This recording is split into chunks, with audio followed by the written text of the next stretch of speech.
We're taking a look at the Global Brand Survey results, which have just been released, with Jeremy Sampson, chairman of Interbrand Sampson. Thanks so much, Jeremy, for joining us today. Well, we've had the results, as I say, of Interbrand's 2011 Best Global Brands report released, and hardly surprising, Coca-Cola ranking #1 yet again. It's marking its 12th consecutive, time that it's actually held onto this position.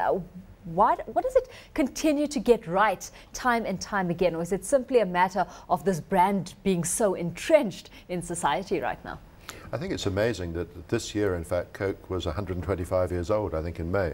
So it's had lots of experience, lots of knowledge, lots of activity around the world. And one of the reasons it's so strong is because its geographic footprint is universal.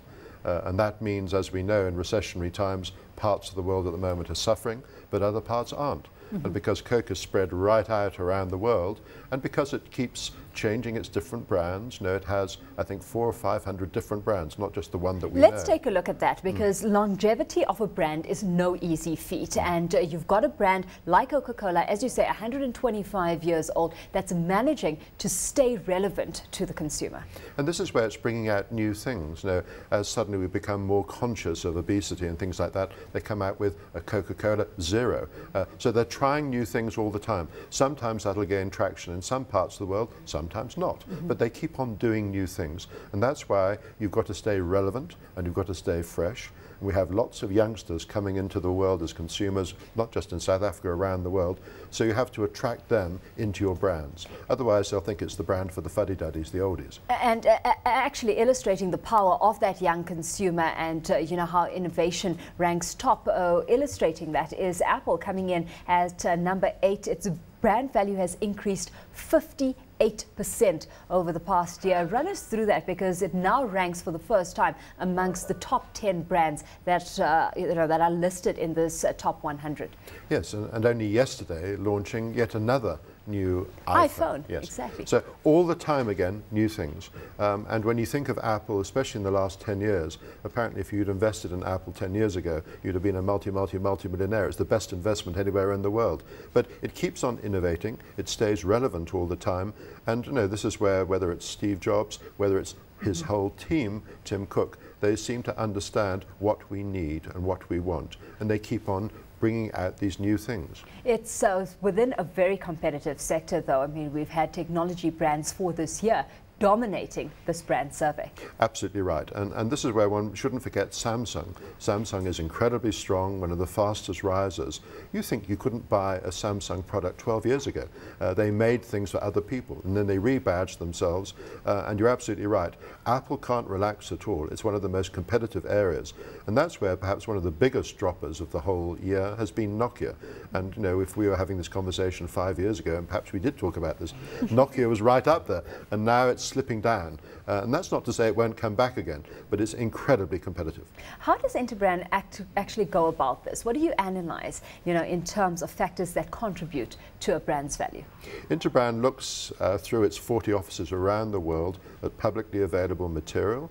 So all these companies have been rated without their cooperation, and that's very important. So through annual reports, through the data, through investment analyst report, and one looks at the financial data, and one goes back perhaps 3 or 4 years, projects forward, and that's where the investment analysts' figures are very important, and looks at the power of their brand and the importance of the brand in that category. As you say, technology is incredibly competitive, yet Apple is still managing to be supreme at the moment. We've got technology remaining or proving to be competitive. You've got automotive brands showing resilience. Take us through that, because we talk about a depressed consumer globally. We talk about car sales going lower, and yet you've got the likes of Nissan Motor, you've got the likes of Toyota managing to hold on to very strong positions. Well, I think a lot of people were intrigued to see where Toyota would be this year.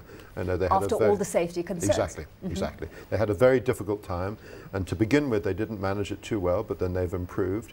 In the Interbrand ratings of best global green brands, they came top of that earlier this year. And they've dropped out of the top 10, but they're just there. And this is where, you know, they're a very, very powerful brand, huge traction, huge resilience. But as you'll have noticed, Mercedes and BMW are snapping at their heels. But automotive as a whole sector has been very resilient, very strong. People might be trading down or new entrants buying bottom of the range, but they're still supporting the brand and aspiring perhaps to move up through the rankings. Well, what about luxury brands? Because it's interesting that it's making a comeback when we're talking about sitting on the cusp of possibly heading into a recession globally. Well, this research was done 2 months ago, around about, and every single luxury brand in the top 100 has moved up. Just incrementally perhaps, but Burberry especially, the British brand, has done especially well. And of all the 100 brands and of the top 5 that have risen, Burberry is there at number 5. And one of the factors holding it in that good stead is the fact that it's also pursuing global expansion pretty aggressively. And as you highlighted earlier, one of the things that holds Coca-Cola right now in good stead. Yes. Burberry is especially big in the East and especially in Japan. It's a very, very powerful brand, and this is where, and I go back 10 years ago, the Japanese community would have to come to London to buy Burberry. Now there are Burberry stores all around the East, and that way they've got that traction, they're maximizing it, they're leveraging their brand. Jeremy, what's very interesting is that currently none of the BRICS, Brazil, Russia, India, China, South Africa, none of those countries has a brand in the top 100. Why is that? What are the challenges? What is it going to take to get one of these brands onto this list? That's the debate we have every year. You know, from Africa, will it be an MTN or someone like that breaking through? The Chinese brands are getting stronger. Even Taiwan has a brand, you know, an HTC in the top 100. Mexico has a beer brand in the top 100. So some of the other emerging markets, but you're quite right, the BRICS haven't yet, but they're coming, and I think it might be from the telco side.